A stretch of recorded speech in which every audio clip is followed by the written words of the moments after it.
physical campus, absorbing a church in Plymouth, the former Plymouth Baptist Church.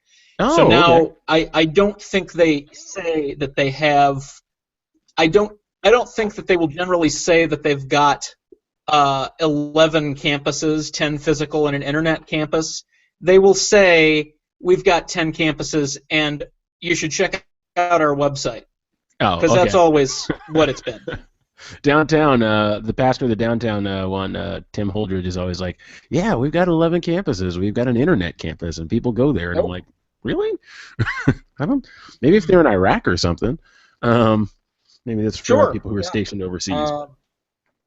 Uh, no, But it's God bless them, but yeah. so I wanted to kind of introduce you guys, but I guess we'll do baptism by fire. Kent can hold his own. He's held his own in a few other conversations, but this the death penalty one came up because of this political cartoon that was hitting the I want to say airwaves, but that's not right. It hit the internet, obviously, it hit the newspapers, and it was a picture of Iran, and it was ISIS on one side, and it's kind of showing ISIS, and of course they're killing people over there, and then it was showing all of these people being marched up to basically the death penalty, and this guy is looking across at ISIS and basically saying you should be ashamed of yourself. And so what the artist or the political cartoonist was trying to communicate was, we judge other countries for heinously killing other people, but we kind of wrap up the way that we kill people in words of justice and things like that, but it's no more moral. It's kind of the idea that the political cartoonist was getting at least in my understanding, especially with the broken system, which I think one of you alluded to in your answer on Facebook. So we're going to talk a little bit about capital punishment today and how Christians can and should approach the topic of capital punishment. Can Christians be engaged and take part in capital punishment in this nation, or in any nation for that matter? So anybody who wants to jump in first, we can just kind of start off the conversation. Could I just to clarify one thing, because it was going back and forth on my screen. I know that Kara is here and Amy is here, and I see a still photo of someone, and I see a video of a girl in a sweatshirt drinking a coffee, and I don't know who's who. All right. Okay. So Amy is the still picture. Yeah, I've got like the world's slowest internet connection, so Okay. I would crap out on the whole thing if I tried to do the video. So, Okay, sure. And Kara is obviously the other one with the coffee in the rocking chair. Sure. Got it. Okay. And I am the handsome black man speaking into my and microphone. if you look, you can see like there's usually little bars or something. Okay, yep. Like the picture will change or something to indicate who's talking when, kind of thing, so you can kind of see which person it is. And yes, Calvin, you are a veritable Lando Calrissian. So I am. I was the original owner of the Millennium Falcon. I lost it in a card game to Han Solo, and he cheated, and he shot first. But that's neither here nor there. what did you do the Kessel run in? Anyway, moving on. Right. So so let's hit on this question. I know baptism by fire, so let's jump in. Capital punishment, can and should Christians be involved, and if so, how? Well, I'll start. I mean, when you say involved, I don't know what that necessarily means. But for me, I've never been against it. I mean, I'm definitely not for it. Like, I don't enjoy the thought of people being killed for their crimes. But I'm okay with it. And I guess I say that because there are times when I think that it's appropriate and it's understandable when someone breaks a law that is a law of the land. They knew what was happening. They knew the consequences if they got caught doing that thing. And they did this heinous crime otherwise, anyway. And they were tried in front of a jury of their peers. They presented all the evidence for and against. And then at the end of the day, the jury said yes, without a doubt, this person did it. And death is the appropriate punishment for that.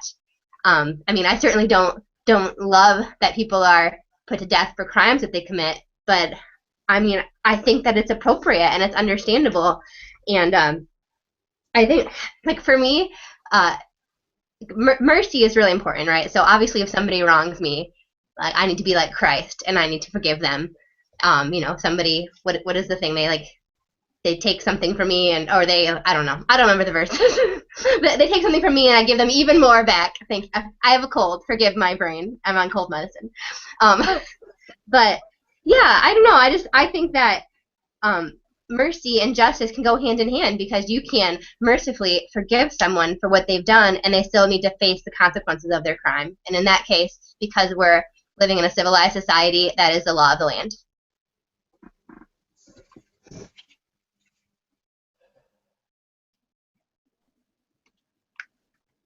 Silence.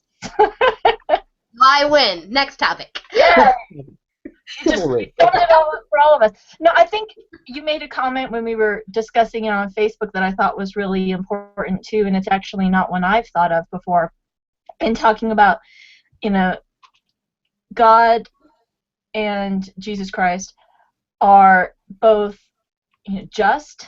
You always hear about God's justice and His mercy, and I liked the analogy, or not, I guess it's not an analogy, but it's a fact.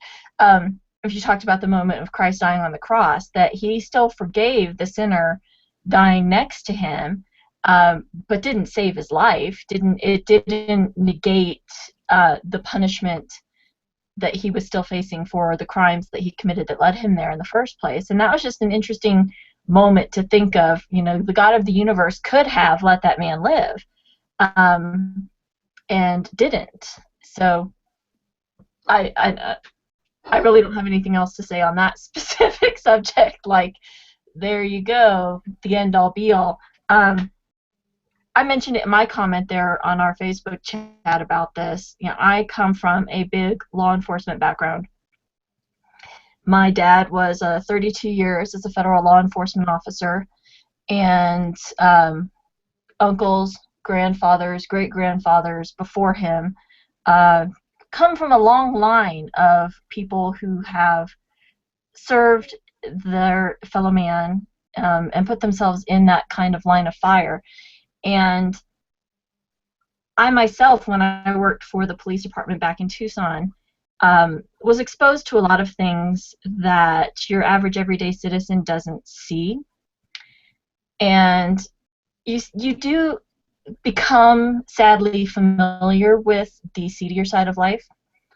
And with that background and the kind of things that we were exposed to growing up, thanks to my dad's job, and even in my own personal experience with the jobs that I've had, I do believe that capital punishment is a necessary and biblically correct form of punishment in certain cases, but I do believe personally that it needs to be an absolute last resort. And I've never served on a jury, let alone served on a jury for a murder trial in which I then had to literally have someone's life in my hands and decide whether that person should live or die.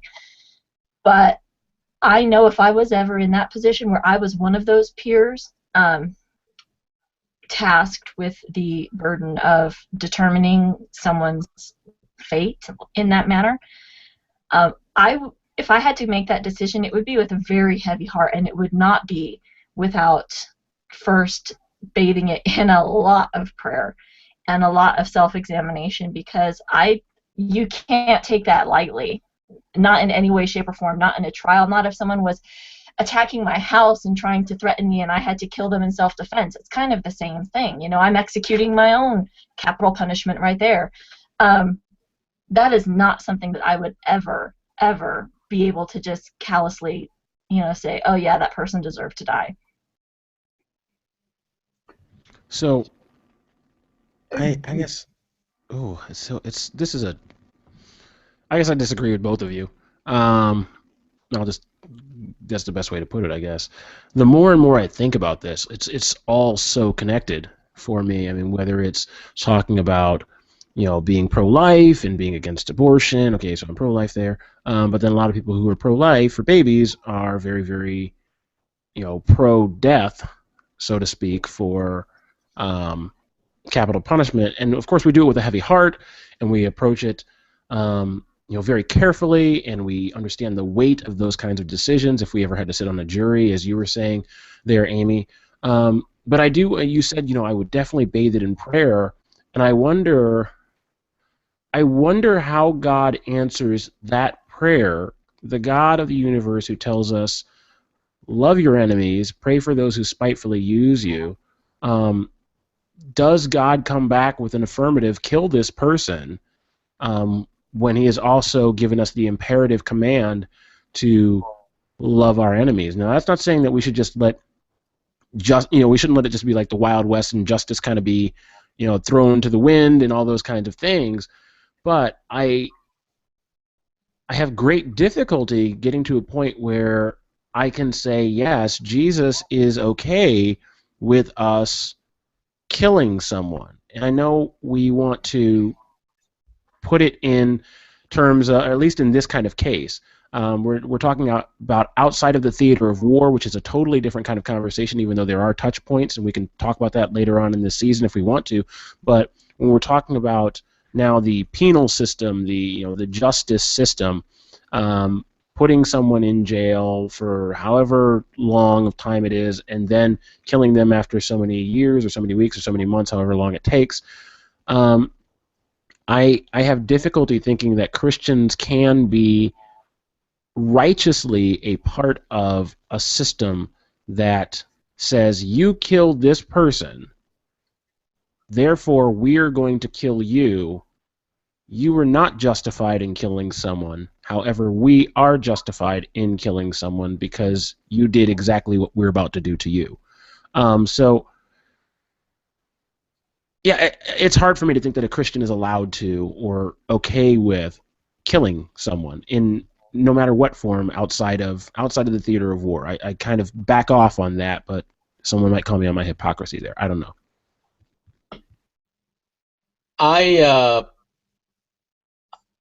The danger, I think, of going last is that somebody might steal your thunder and then you have nothing to say. But as it happens, I'm the last one to talk, and it turns out nobody has said what is weighing most heavily on my mind here, and that is, for the formative years of my life, for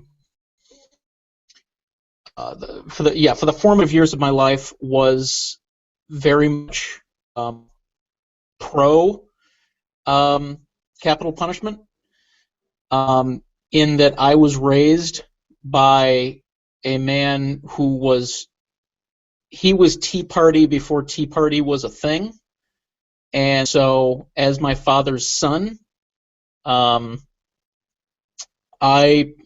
mean, capital punishment was good and right and just, and biblically backed, and I could look at scriptural examples of where it was applied, and I felt fine about it.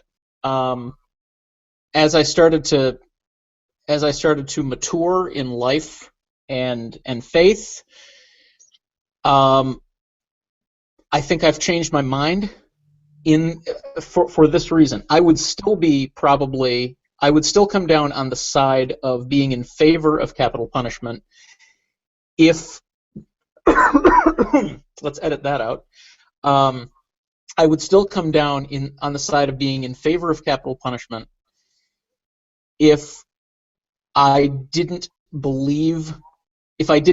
have strong beliefs about the afterlife, about what comes next. And I would be in favor of it from a law enforcement and social perspective if I thought that the alternatives for the human soul were heaven for the saved and obliteration and nothingness for the unsaved. As it happens, I believe in hell, and I can't tell you what exactly that means. I can't. There are different, completely sincere Christian beliefs, or completely sincere Christians disagree on what hell means, whether it is a literal and eternal, the standard Dante's Inferno, lake of fire torment, or if it's simply a place of darkness that is the only place that God does not go. Either way, we're talking about eternity, and I, from a moral perspective, am far more able to deal with the extra expense and the lack of closure of imprisoning someone in Supermax or what have you forever and removing them from society than I am with the idea of saying your opportunity for God to change, your opportunity for God to intervene with your soul has come to an end because I have decided that that's the way it's going to be. So, that being said, I would consider myself an opponent.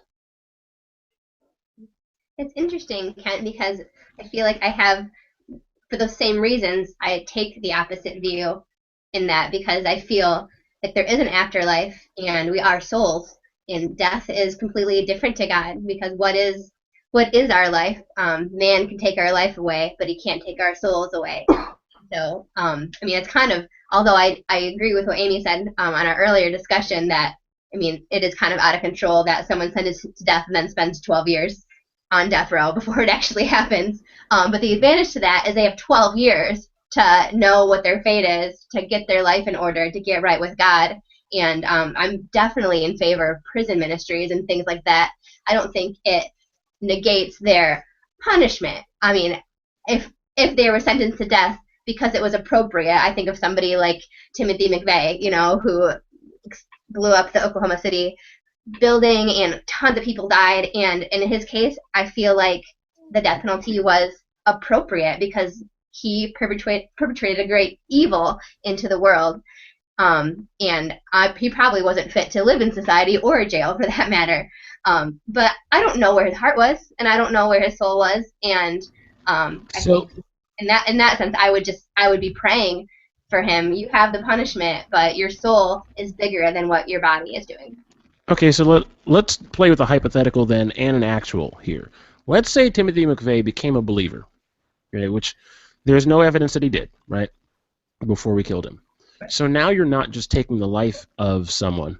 You were taking the life of a brother or sister in Christ. Yes, they committed a crime. Should, this is a whole other kind of conversation, if someone becomes a believer, should they get a get-out-of-jail-free card on capital punishment? But it does raise that moral questions, like, do you get to kill your brother or sister in Christ? Like, is that okay? And that question is a very real question because Kelly Gissendaner killed someone, and she was sentenced to death, and she became a believer in prison. She actually ended up getting pretty much a degree through Candler Theological Seminary down in Atlanta, Georgia. My friend Anthony Estes goes there, right? Kara, you actually saw me and Anthony do that play together out there in Holland.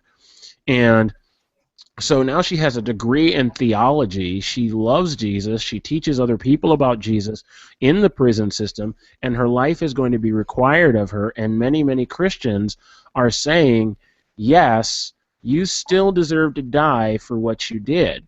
And I have difficulty with it because, one, you're killing a brother or sister in Christ, and two, we often say things like, you know what, all of us were deserving of death, and then Jesus, a victim of capital punishment, by the way, died for our sins, so we were all deserving of death, and then Christ absolved us of that debt. Okay, and so now you have someone who has been absolved of that debt by Christ, yet we say, you have not been absolved of that debt by us. Therefore, even though we're deserving of death, but Christ washes all that away because of what you've done, and Christ, even though he's washed it away, you still deserve to die. So that, it makes it so hard for me as a believer to think that we can say, we deserve to die, but because of Christ we're not going to, but even though you've been forgiven, you still got to die. No, but she's not, and I think it's kind of where we're missing each other, because we're all gonna die physically one day. But if she is, in the presence of the Lord, if she's one of His children, then she is not gonna die, no matter what happens to her in the prison system. And so that's, yeah, I understand what you're saying. I get it, because somebody has a change of heart, a legitimate change of heart. They did this terrible thing, and they've come to Christ, and He's made them new, because that's what He does. He makes us new. Does she still have to pay the price for what she did before?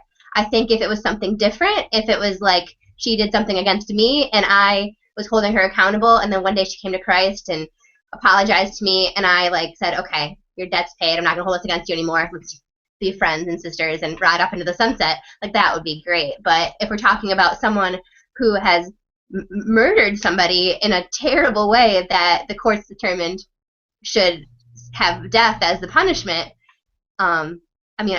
if it was like Monarch and I was the Queen of England and I could say, sure, we'll go ahead and pardon you, but that's not how our system works. Well, let me give you a little pushback on that, and here's a reason why, and I want other people to get in on this, so this will be my last comment on this for the moment, is we often bifurcate between this spiritual death and, we were deserving of spiritual death but not deserving of physical death.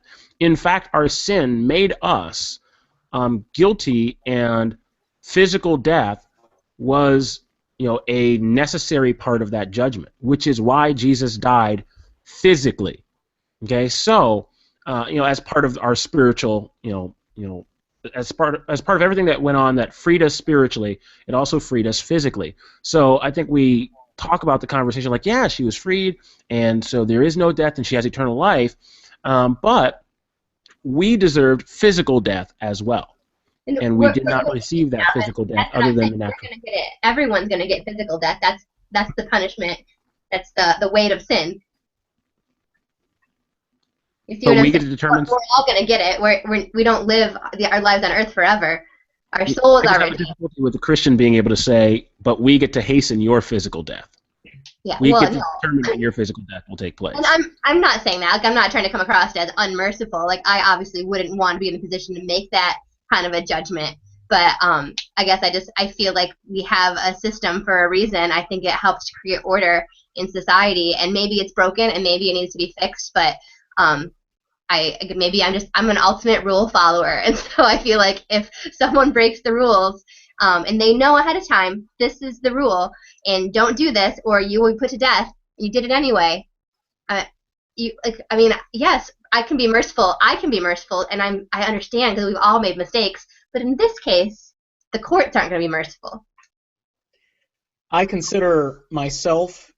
I like to consider myself an idealist, and when push comes to shove, it usually ends up more pragmatic. And so I've started to call myself a pragmatic idealist. And that said, I just have to ask the question: what is the death penalty accomplishing? What are we getting out of it? If the goal is to remove the perpetrator, the convicted, from society and make sure they don't do it again, we can do that. If the goal is to show them punishment, if the goal is to punish the accused rather than to rehabilitate them, we can do that in prison with the system that we have set up.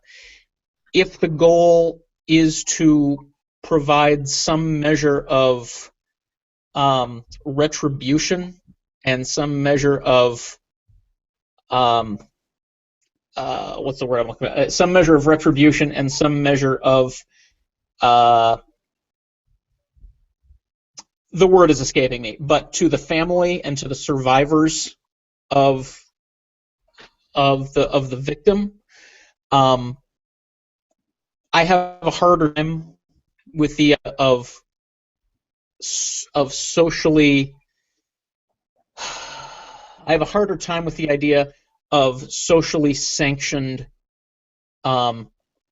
vendettas, of giving people closure through satisfying their bloodlust and doing that through official means.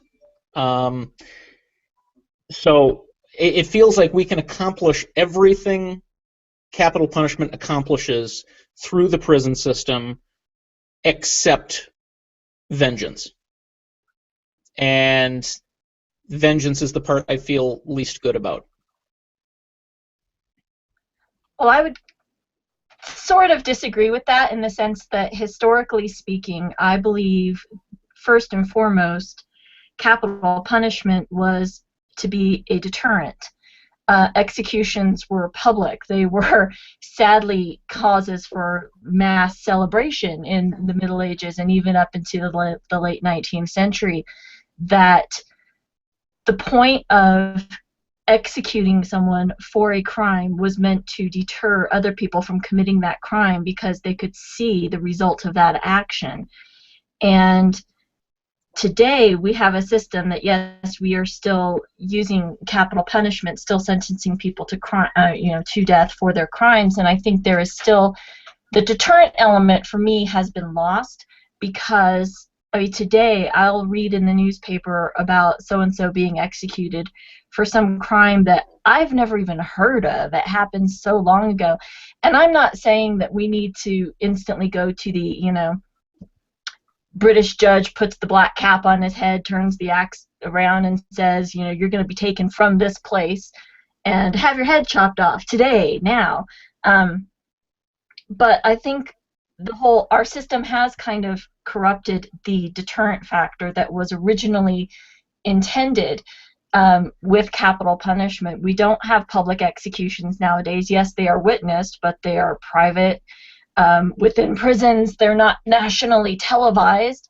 And I'm not saying they should be either, but if you look at countries like Singapore, for example, who have capital punishment, and I was just reading something about this earlier today, Singapore and Los Angeles have roughly the same population. And in Singapore, they do have capital punishment, but they do not have the extended appeals, decades in prison, excuse me, process after that sentence has been passed before an execution takes place. I don't know how quickly from the moment of sentencing to the point of execution. I don't know that time frame in Singapore. But the statistics show that when the capital punishment is executed more swiftly after being pronounced on a person, those places have lower crime rates, lower violent crime rates. Yeah, go back to that original cartoon with the ISIS guy and you look at all the trouble in the Middle East. Places in the Middle East that still have public executions for crimes have lower violent crime rates than we do in the U.S. And I'm just throwing that out there. I'm not saying we should do that. I mean, my personal belief is we go back to trial by combat, right?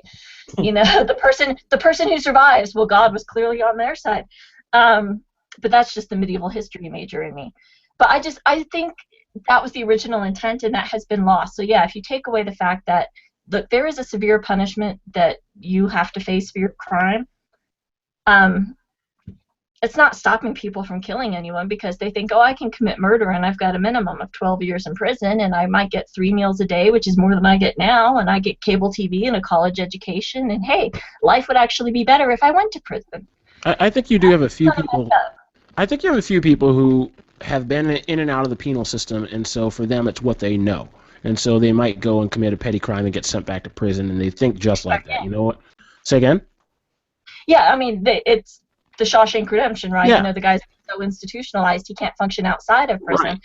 Right. You have people like that, but I think by and large, the majority, it's like I was told when I was in college, you do not base theology on the minority. So like the guy who died on the cross, the thief who died on the cross, a lot of people were like, see, you don't have to be baptized because the thief on the cross wasn't baptized. Like, wait, that's not, Jesus commanded you to be baptized. That guy couldn't be baptized. He couldn't come down from the cross and get baptized, right? So in those situations, you don't base your theology on that. And so I look at things like this, and I'm going, okay, you do have a few people who are like in and out of the penal system because that's what they know, who think that way.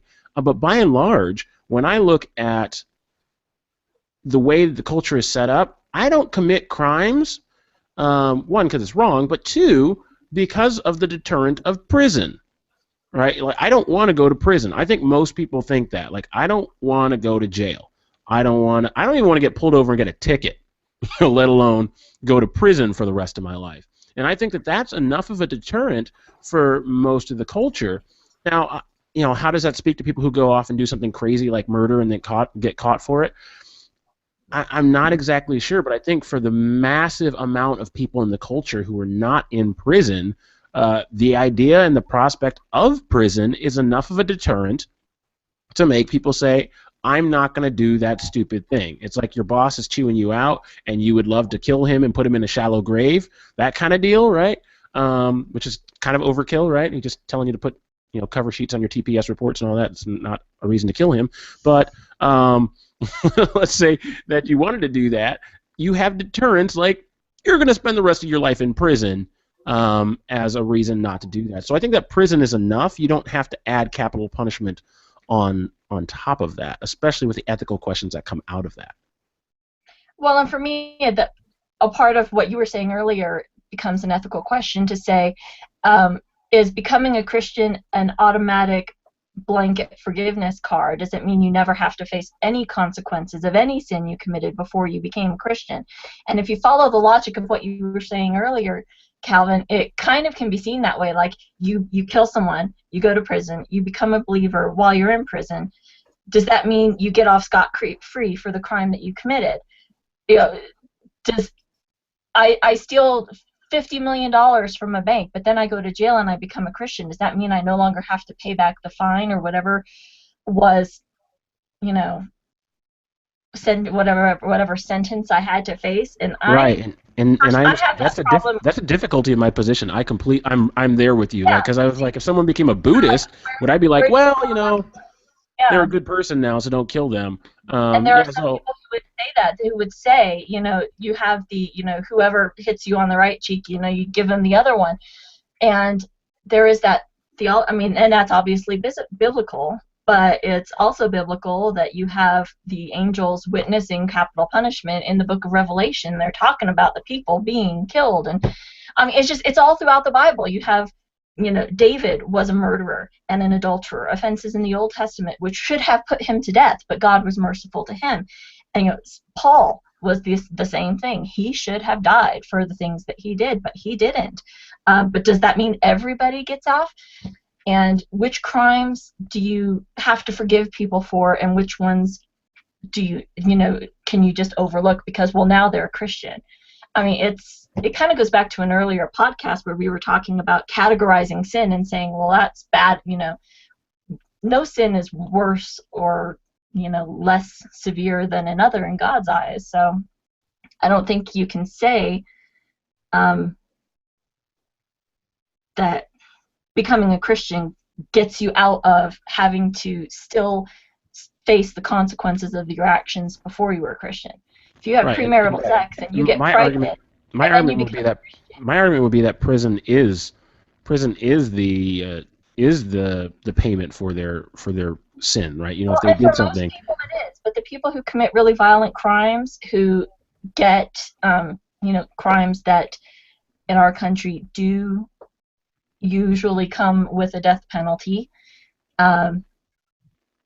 I think prison is not a deterrent for those people, and that goes into all kinds of weird profiling situations where you look at, just how messed up these are. But, the guy who walked into the Aurora movie theater during the Batman preview and, shot up everybody sitting there in the movie theater, he became a Christian. Does that mean his crime gets wiped under a rug now? I don't think so. And is prison enough to turn somebody like that around? I don't know. That's the question for people. Is prison enough? Is prison punishment? That really becomes the issue, because I'm like, I think it is, and I think capital punishment is wrong and sinful, and I don't think you can love your enemy and simultaneously kill them, which has implications for a lot of things. Well, if your daughter was in your house and somebody was coming in to attack her and you had to kill him, kill him, and see that's where it's like, okay, in self-defense it's one thing. We're talking about people who go to prison for a crime. Of someone else. But I'm just saying, that's the same kind of situation, because you, in that sense, you are making yourself, in that instance, the judge, the jury, and the executioner. That's So why I'd kneecap him. I'd try to shoot him in the knees. I think that's always an option. I think it's always an option. But that's just me. well, if you, Yeah, if in you that have that law situation- enforcement background, you never shoot unless you never shoot to maim, because that's just that's a whole other kettle of. Gotcha. In that situation, of the armed intruder, coming after my child or wife, I don't. It's hard to say what I would do sitting here academically thinking about it. Everybody, I think, envisions themselves as Clint Eastwood in that situation, and a lot of people choke under pressure and get killed in home invasions. I don't have a moral problem at all with the idea of defending your own life and the lives of your families of your family. I'm not a Mormon, with deadly force. However, I don't consider myself in that case the judge and executioner. I consider myself in that case the wall of defense protecting somebody's life. In a law enforcement situation where it's a choice between capital punishment and prison, I think it takes the self-defense aspect off the table. So I would feel differently about it in that case. All right, so let's close this one down. Obviously, I didn't think we were going to solve this issue for anybody, but it was. There's no one solution that. Right. Even if you want to go by the Bible and say these are all the verses, I mean, you've got verses lined up on both sides of the argument. There's no way that you can, I don't think you find any in the New Testament. I just don't. Lower the gavel. I had a blog post up from Al Mohler earlier that actually had a lot of examples. You'll have to send me the link for that. I have to go find it. But. Okay, so we'll close this one down, and I'll call you back. Happy, please. So yeah. Can we talk about something happy now? Yeah, we're going to talk about men being gentlemen. Let's talk. That sounds nicer. So we're going to do that. All right. So. I don't know. I think I'd rather talk about the death penalty. No men being gentlemen for you. I'll call you guys back in a sec. Okay.